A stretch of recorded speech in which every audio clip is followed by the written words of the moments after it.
అమెరికాని నమ్మడం మానేసినాయి ఇప్పుడు గల్ఫ్ దేశాలు. ఎందుకంటే అమెరికా ఇప్పుడు రక్షణలకు కల్పించగలిగిందంటే లేదు, పైగా ఆయుధాలు సకాలంలో సరఫరా చేయగలుగుతుందంటే లేదు.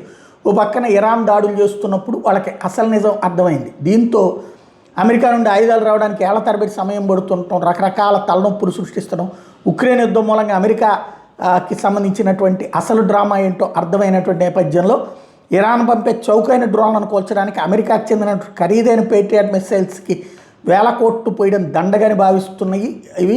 అందుకని ప్లాన్ బి దిశగా అడుగులు వేస్తున్నాయి. దక్షిణ కొరియా వైపు చూడటం ప్రారంభించినాయి. సౌదీ అరేబియా ఇప్పుడు దక్షిణ కొరియాకు చెందినటువంటి ఎంశామ్ క్షిపణి వ్యవస్థల కోసం చర్చలు జరుపుతుంది. ఇవి డ్రోన్లను సమర్థవంతంగా తక్కువ ఖర్చుతో కూల్చగలవు.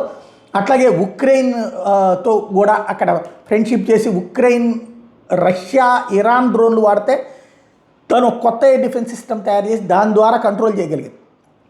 కాబట్టి ఉక్రెయిన్ మనుషులతో సహా పిలిపించుకుని మరి వాళ్ళకి డబ్బులు ఇచ్చి వాడుకుంటున్నటువంటి పరిస్థితి ఉంది. ఎలక్ట్రానిక్ వార్ఫేర్ పరికరాల మీద ఖతార్ వాళ్ళ దగ్గర నుంచి కొంటోంది. అట్లాగే బ్రిటన్లో ఉన్నటువంటి చిన్న తరహా క్షిపణుల కోసం బ్రిటన్ దగ్గర నుంచి కొత్త కంపెనీలతో స్టార్టప్స్తో ఒప్పందాలు చేసుకుంటున్నాయి. ఇటు ఒమెన్ కావచ్చు, బహ్రెయిన్ కావచ్చు. ఫిబ్రవరిలో జరిగిన దాడుల తర్వాత ఇరాన్ డ్రోన్లు సౌదీ, దుబాయ్ల మీద విరుచుకుపడ్డం, చివరికి బుర్జ్ ఖలీఫా సమీపంలో క్షిపణి శకలాలు పడినటువంటి నేపథ్యంలో ఓవరాల్గా గ్లోబల్ డిఫెన్స్ సిస్టంలో అమెరికా మీద నమ్మకం తగ్గుతోందన్నమాట.